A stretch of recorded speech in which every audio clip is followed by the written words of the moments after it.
Bonjour à tous. La semaine dernière, c'est sur le sujet des émotions ressenties par les élèves et les parents que nous avons partagé avec vous quelques conseils. Aujourd'hui, nous allons parler de liberté retrouvée. Liberté à l'école, liberté en dehors de l'école, ou plutôt comment négocier en famille le cadre des retrouvailles entre amis. Bonjour Julien. Mais comment ça, la liberté retrouvée? Ça veut dire que mon enfant n'est pas à l'école? Si, bien sûr. Mais la sensation de liberté n'est pas exactement la même pour un enfant.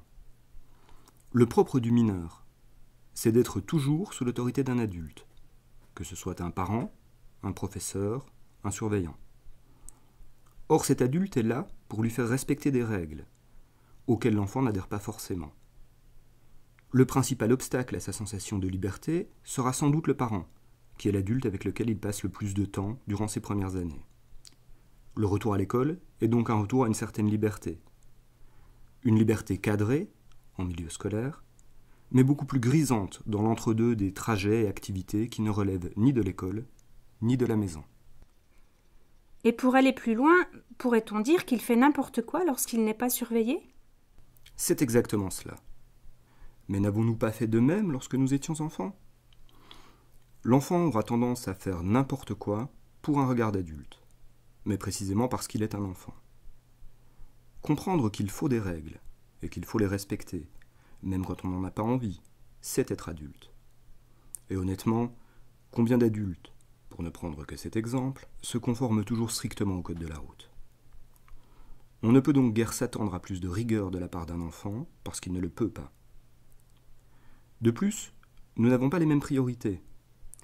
En cette période d'épidémie, nous comprenons bien, en tant qu'adultes, que la distanciation physique est importante, même si nous sommes loin de tous la respecter. Le danger peut sembler beaucoup moins inquiétant pour un enfant. En outre, il est en train de se construire socialement. Pour lui, la proximité avec les autres est quasiment un besoin vital. Il ne faudra donc pas trop s'attendre à ce qu'il respecte cette règle nouvelle sans surveillance. Donc peut-être que si la punition est sévère, la règle sera mieux respectée par l'enfant. Ce n'est pas sûr du tout. Il risque, au contraire, de se trouver dans une situation où il ne peut pas respecter la règle, parce qu'il appartient à un groupe d'amis, et que ce sera, à un moment donné, plus important d'être reconnu dans ce groupe qu'éviter la punition. S'il est puni, il fera surtout attention à ne plus se faire prendre. Et s'il n'est pas complètement stupide, il fera ce qui est le plus logique et confortable pour lui, il mentira pour se couvrir. C'est certes une compétence importante à acquérir, mais la punition sévère risque donc d'empêcher toute confiance entre l'enfant et ses parents. Il serait sans doute préférable d'éviter cela. Mais alors, comment faire? Il faut d'abord être compréhensif. Cela peut arriver à tout le monde de ne pas respecter, parfois, certaines règles. Et il faut en parler. Expliquer pourquoi la règle existe, sans dramatiser. Sans cela, on risque de perdre toute crédibilité.